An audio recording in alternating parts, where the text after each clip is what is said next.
أعوذ بالله من الشيطان الرجيم. بسم الله الرحمن الرحيم.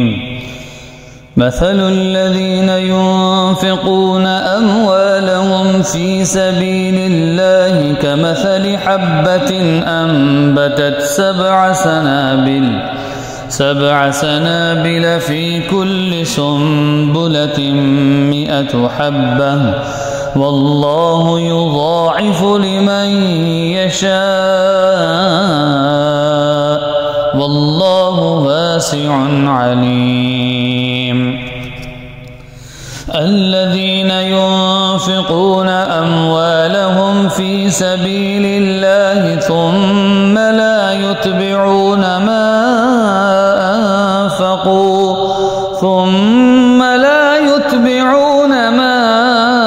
أنفقوا منا ولا أذى لهم أجرهم عند ربهم ولا خوف عليهم ولا هم يحزنون.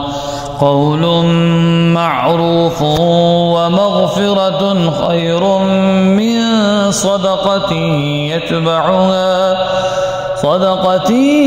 يتبعها أذى والله غني حليم.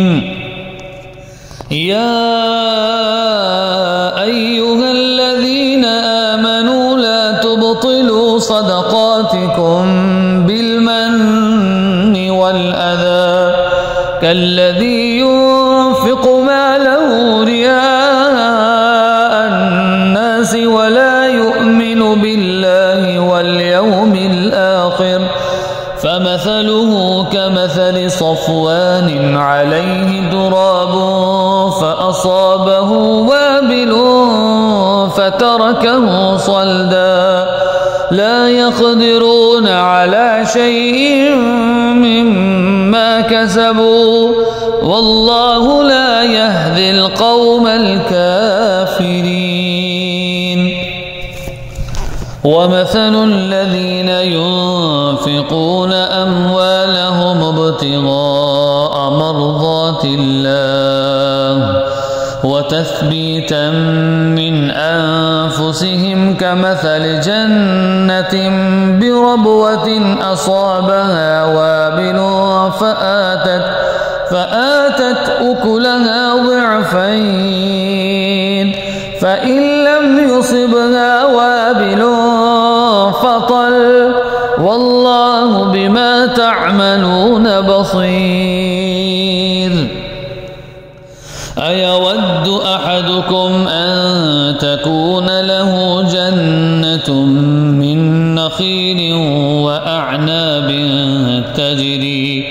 تجري من تحتها الأنهار له فيها من كل الثمرات وأصابه الكبر وله ذرية ضعفاء